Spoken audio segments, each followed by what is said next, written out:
there in the nutty right and is now an inconsequential candidate. Oh, These really? are hardly allies of the president. So inconsequential that I'm leading in every poll. What do you think you can do to really prove to people that you are serious, that you are a contender, and that you are presidential?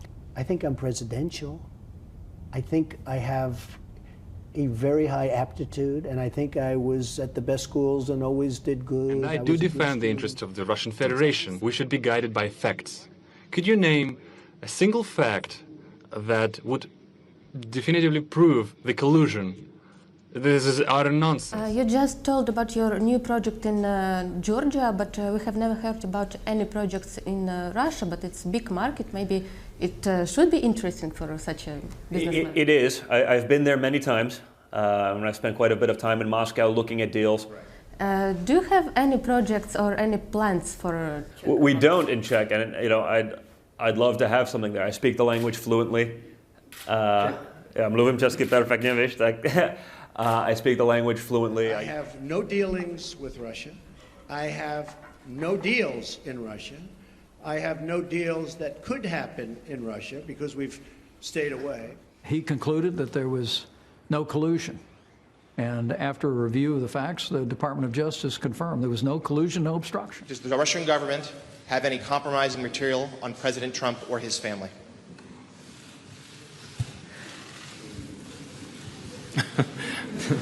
Impeach. Don't impeach. That's what I said. That's No obstruction. No collusion.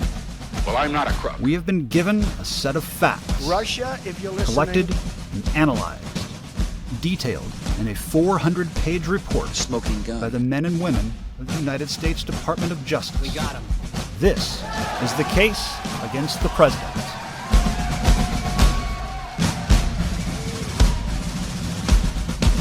The very word secrecy is repugnant in a free and open society. I have a full faith in our intelligence agencies. Whoops, they just turned off the light. That must be the intelligence agencies. Part 4, the president's little black box. Donald Trump began his initial attempt at building a Trump-branded property in Moscow, not in 2015, but back in 2013. At the Miss USA pageant in Las Vegas, he and members of his organization met with the family of a Russian oligarch, the same people that would eventually be tied up with another Trump Tower meeting in June 2016. A decades-long dream would finally be realized. A Trump Tower in Moscow. It seemed that the proper paperwork was set to be green-lighted by the necessary Russian officials, specifically Vladimir Putin. No one makes that amount of money in Russia without his say-so. After the project details were agreed to in June 2013, the Trump Organization was well on its way. Mr. Trump was so excited at the prospect of a luxury hotel property in Moscow, on June 18th he tweeted, "Will Putin become my new best friend?" On October 13th, 2013, Mr. Trump went on The Late Show with David Letterman. Let's see, and then you got the Miss Universe pageant. You're going to hold that in Russia. That's in November 9th. To coincide with the upcoming Olympics in Russia. Right, exactly. And have you had any dealings with the Russians? Well, I've done a lot of business with the Russians. They're I know commies, the Russians you know very that. well. They're commies. They're smart, and they're tough, and they're not looking so dumb right now, are they? Well, it's Vladimir Putin. Have you ever met the guy? Tough guy. I met him once. He stole that guy's, Mr. Cross's, Mr. Kraft's. I don't really think Bob Kraft's a good friend of mine. I think he remember means seeing that. you at a football game. I'm with him all the time. 3 weeks later, on November 8th, 2013, Mr. Trump would be in Russia for the Miss Universe pageant. This would be the first time Trump's beauty pageant would be held in Russia. He stayed only one night, at the Ritz-Carlton, Moscow. 3 days later, on November 11th, 2013, Trump tweets to Aris Agalarov about the Tower project in Moscow. "I had a great weekend with you and your family. Trump Tower Moscow is next." Later that day, Aris's son, Emin Agalarov, who performed for the crowd at the pageant, responded, showing his support for the project as well. Even though President Putin did not attend Trump's pageant, he wanted to convey a message to Mr. Trump, something private, something personal. In the days following the pageant, Aris Agalarov instructed his daughter Sheila to deliver a black lacquer Russian box to Mr. Trump in New York, at the headquarters of the Miss Universe pageant. A little black box, just big enough to hold an envelope, delivered by the daughter of a Russian oligarch from the hands of Vladimir Putin himself to Donald J. Trump. in November 2013.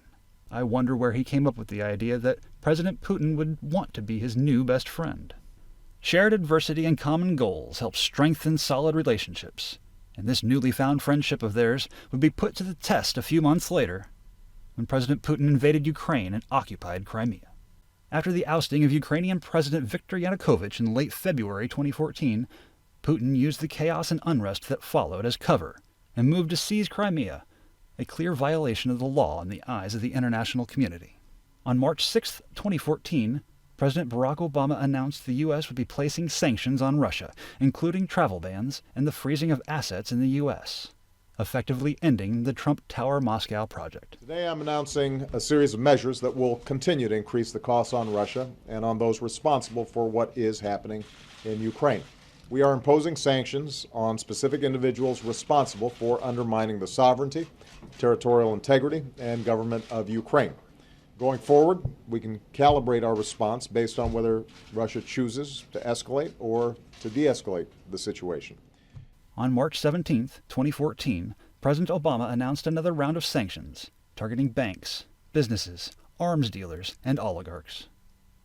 This, plus a third round of sanctions on March 30, 2014, would eventually cost the Russian government and Putin himself billions of dollars in lost income. It's around this same time that Vladimir Putin initiated the active measures interference campaign in the 2016 U.S. elections. 1 month later, on April 30, 2014, General Michael Flynn announced his resignation as director of the Defense Intelligence Agency, effective August 7th. Flynn claimed he was forced out. As President Putin said in Helsinki in 2018, we should be guided by facts, witnesses, testimony. Was there communication between Donald Trump and Vladimir Putin before the 2016 U.S. presidential election? According to President Putin and every member of the Trump transition team, there was no direct communication between members of the campaign and the Russian government. It was all just two independent actors working toward the same goal, defeating Hillary Clinton. Trump was just at the right place, at the right time, talking with the right people, working to further a common narrative. Coincidentally. Russia and Putin. You know, I was in Moscow a couple of months ago. I owned the Miss Universe pageant, and they treated me so great. Putin even sent me a present, beautiful present with a beautiful note. I spoke to all of his people. And, you know, you look at what he's doing with President Obama, he's like toying with him. He's toying with him. Putin sent me a beautiful note and a beautiful present. It was so obvious. Every United States intelligence agency knew what was going on. And the leadership in Congress of both parties was briefed at every step of the investigation. Any suggestion that someone from the Trump campaign colluded with Russia is absurd. It's not like any of them could speak their language. Mluvím česky perfektně, víš, tak I speak the language fluently. Stand up for the rule of law.